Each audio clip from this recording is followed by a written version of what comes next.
Hey there, C's artists. Today's art lesson is usually one that I do with kindergartners. And so some of you may have done this one in the past, but the fun thing about this project, it's actually for grades K through 5. So there's a lot you can do with this project. It's that paper sculpture one. And some of you may have seen it at the art show or in the classroom. And for those of you who've already done it, I want you to get really creative this time around and use your imagination and make something new. The project is inspired by Richard Deacon, and I love how he takes just your normal line and makes it three-dimensional. And then these lines kind of bend and curve and connect together to form new shapes and new spaces. It's really cool.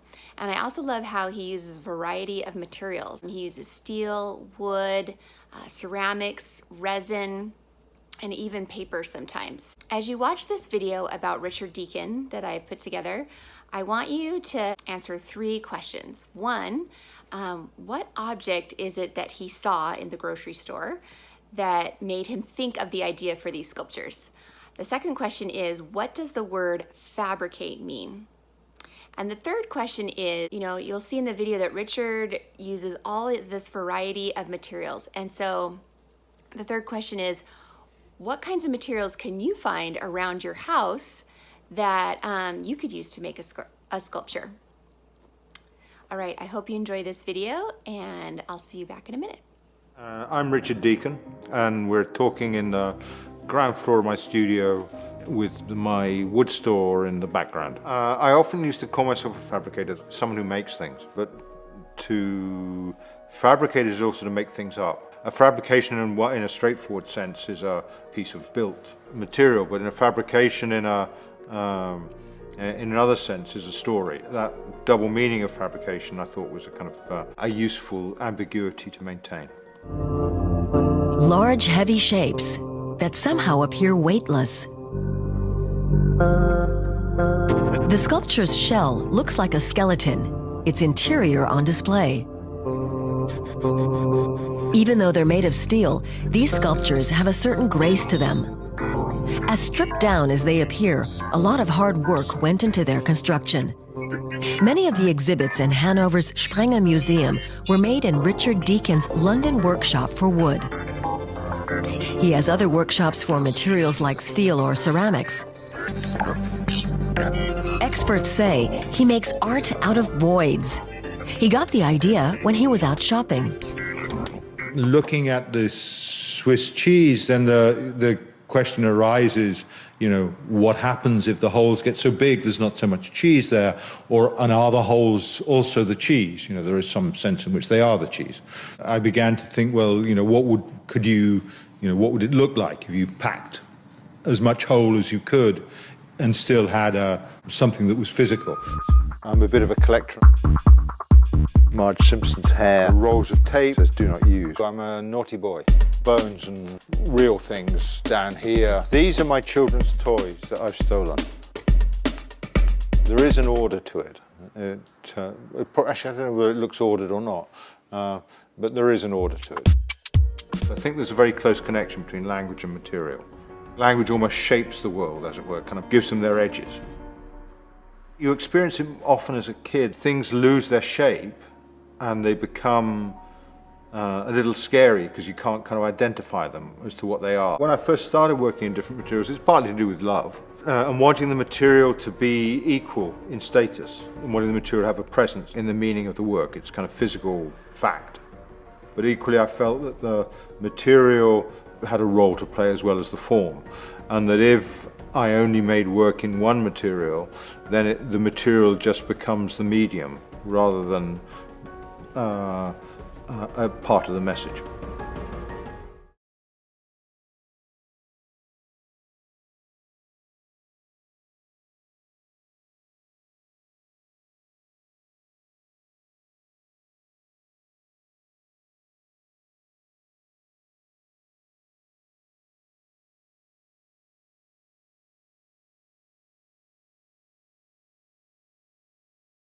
To start our paper sculpture, we need paper and scissors and glue. And the first thing we need are some paper strips. So I'm going to fold my paper in half again, and in half again. And when I unfold the paper, I have all these lines that I can use as a guide to cut. So I'm going to go ahead and cut along each line until I have all the strips cut out. All right, I'm going to use a dark piece of paper to glue my strips on so that you can see what I'm doing better. And in order to get the strip of paper to stick to the bottom paper, I need to make little feet by folding the ends of the paper. And to help gluing go a little bit easier, I'm going to pour some of my glue into a little cup. This is just an old medicine cup. And then I'm going to take a Q-tip and use it kind of like a paintbrush. And I'll put some glue on the Q-tip and then paint that onto the feet. Now I'm going to place those feet against the bottom paper and hold them down while I count to 10. So once again, step 1, we want to fold the ends of the paper to make the little feet. Step 2, we use the Q-tip to paint glue on the feet. Step 3, place the feet against the paper. And step 4, hold it down and count to 10. Using the white glue is a little bit stronger than using a glue stick. It may take a while to dry, but when it does dry, it's a lot stronger. You can build the paper up on top of each other, and you could see how tall your sculpture could be. And you can connect them in all different ways. Just remember those 4 steps: folding the feet, painting the feet, placing the feet against the paper, and then holding it down for 10 seconds.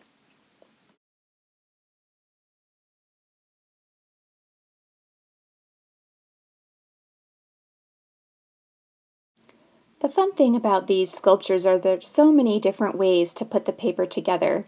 You could stop right here or you could keep going, and as you turn the sculpture around and look at it from different viewpoints, it looks different, and that's what I love about sculpture.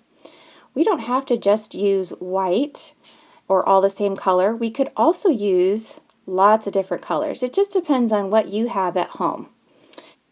We also don't have to only do curves. I'm going to start out with a curve on this one, and then I'm going to show you how to do some different shapes with your paper also. One line I could do is a loop-de-loop line or a curlicue by wrapping the paper around a pencil. I still need to make sure that I make the little feet, put glue on it, and then attach to my paper. Another fun line I can make is a zigzag line. I can take my paper and fold it back and forth like an accordion fold. Make sure you've got those little feet on the ends so that there's a place to attach your line to the sculpture. We can make all kinds of lines and shapes. If I fold it 2 times in the middle, it'll make a rectangle or a square. Another one I could do is a triangle by just doing 1 fold in the middle.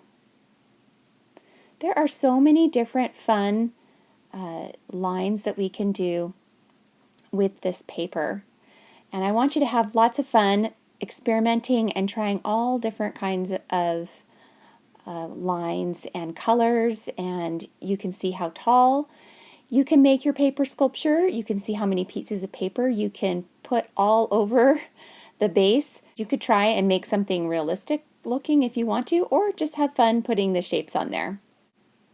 My favorite part, looking at all the different angles.